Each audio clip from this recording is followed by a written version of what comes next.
taade mbokk yi ginnaaw loolu Arfan dañuy daal dikk si li nga xam ne que moo di Bougane Gueye Dany ak waa Gëm sa bopp nag sama xarit ba ñoom ñoo woote benn manifestation pacifique d'accord ñu si l'abrogation justement de la loi d'amnistie bi nga xam ne dafa fas yéene ko daal def de manière partielle ni si daal dikk si nu mu gën a yaatoo si gëm tuuti incha allah en tout cas haro sur les prémices de violence et de violation des droits des victimes des violences politiques post-électorales février 2021 février 2024 nga gëm sa bopp appel à une manifestation pacifique tout d'abord Arfan da nga jàpp ni gëm sa bopp dafa bëgg exister waat parce que boobu ba tey tamit mais bien sûr devant sur la scène mais wax naa ko fi alors mais manifestation bi mu woote Arfan est-ce que jàppul ni dafa nekk benn combat boo xam tam da see décidé pour rejoindre si ñi nga xam ni itam nekkoon neen si déjà ñoom yaa naa wax entre autres. oui gëm sa bopp bu toogee giir kenn waxul ci moom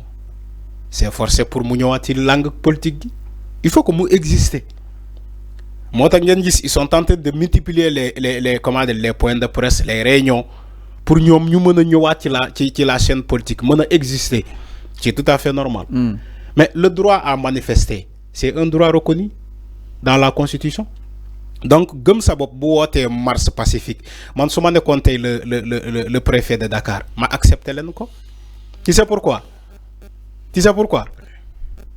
c'est parce que c'est reconnu par la constitution. Te on est dans un pays de liberté de penser. Toutefois bu amulee ay casse amul violence dañoo woote marche pacifique ma accepté leen ko en tant que préfet de Dakar. C'est ce que j'ai dit. C'est simple que ça.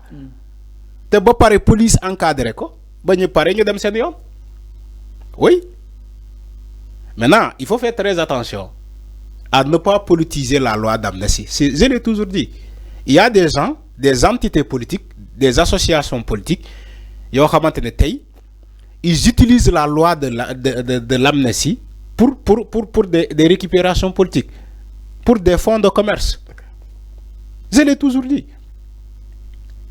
La loi là a causé tellement de victimes.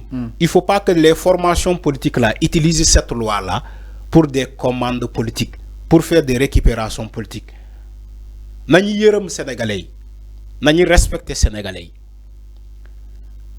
Loi d'amnistie bi dinañ ko abroger le 2 avril. Dinañ ko abroger. Léegi wa ila ñu ngi ñaan ñoom les formations politiques là nañuy arrêter de politiser la loi d'amnistie. Il faut arrêter ça.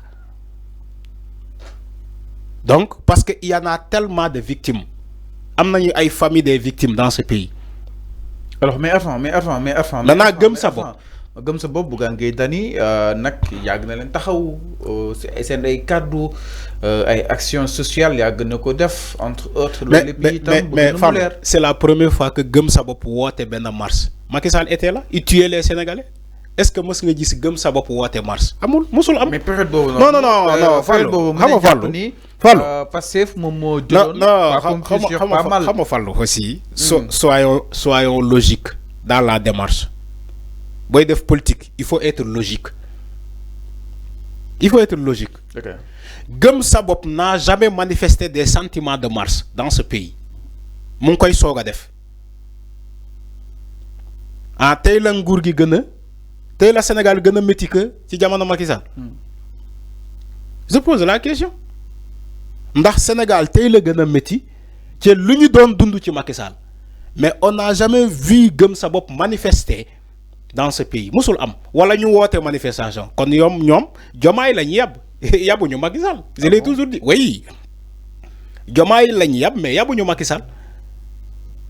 Fii Ousmane Sonko kese moo sonaloon Macky Sall mais tous les opposants yi tey nii nekk di taxawal di wax lu leen ne. mais à l'époque Arfan mën nañu comprendre parce que vu que la scène était dominée par la présence forte d'Ousmane Sonko. Justement est-ce que les actions de Bougane pourraient être visibles à l'égard des Sénégalais? Maintenant quand Ousmane Sonko était au Cap Manuel et il a laissé l'espace vide. Et il a laissé aussi ses partisans. Il a laissé l'espace vide de ses opposants là, les Bougane. Ils étaient où? Ils étaient où? Tu vois, pour simple loi d'amnistie, ñu bëgg faire une récupération politique ñu mu jaral leen sax ñu woote des manifestations benn loi d'amnistie mais la tuerie qui était là, la tuerie, je dis bien la tuerie qui était là sur les manifestations là 2021 juin 2023, ils étaient là, ils étaient tous là,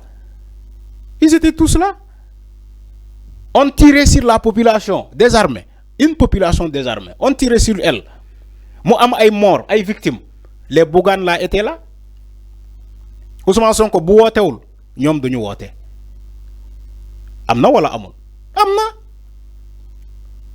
aujourd'hui tey neex na aujourd'hui maintenant les Bougane ils vont appeler des marches d'accord, je suis d'accord parce que ils sont dans l'opposition, c'est tout à fait normal.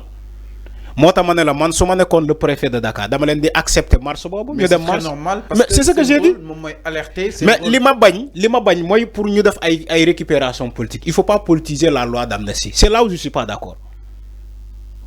Mais bu fekkee yow bëgg nga marche demal nga marche tranquillement. Mais est-ce que récupération non c'est parce que aussi opposition bi peut-être day exploiter les failles du pouvoir concrètement. Oui, pour arriver à leur fin. Exploiter comment? Est-ce que le régime... C'est-à-dire que tu fais faille, nous exploitons. D'accord, tu me dis...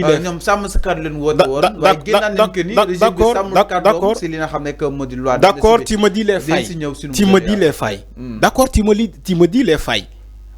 Li moy faille. M'a accepté. Il y a pas de faille. Parce que dañuy abroger la loi. Je crois que la séance plénière est prévue pour le 2. Okay. Le 2 avril. Mais ils n'ont pas dit Pastef. J'ai écouté solennellement le député Amadou Ba. Je l'ai écouté solennellement. Mais il n'a pas dit qu'ils ne vont pas abroger la loi. Il n'a pas dit ça. Nous y reviendrons. Enfin. Maintenant, l'an modjar li, c'est là où je ne sais pas. L'an modjar li. Ils n'ont pas dit qu'ils ne vont pas abroger la loi. Ils ont parlé d'interpréter la loi. Mais l'interprétation ne veut pas dire qu'ils ne vont pas abroger. Maintenant, l'an modjar, ce bruit, c'est comment adresse bruit bini qui bouille ni na way ni qui ni les gens même dañuy wax lo xamanté ça maîtriser wuñu ko parce que on le voit hein, les gens sont en train de parler des choses qu'ils ne maîtrisent même pas. Yow bo xamulé lan moy interpréter comment l'exposé des motifs avancé par Macky Sall. Ni que la motivation c'est ça. Les motifs là, yo, tu maîtrises pas même l'exposé des motifs, tu maîtrises pas la loi interprétative avancée par le député Amadou Ba. Ñu invité la ci plateau télévisé ngay wax lu la neex.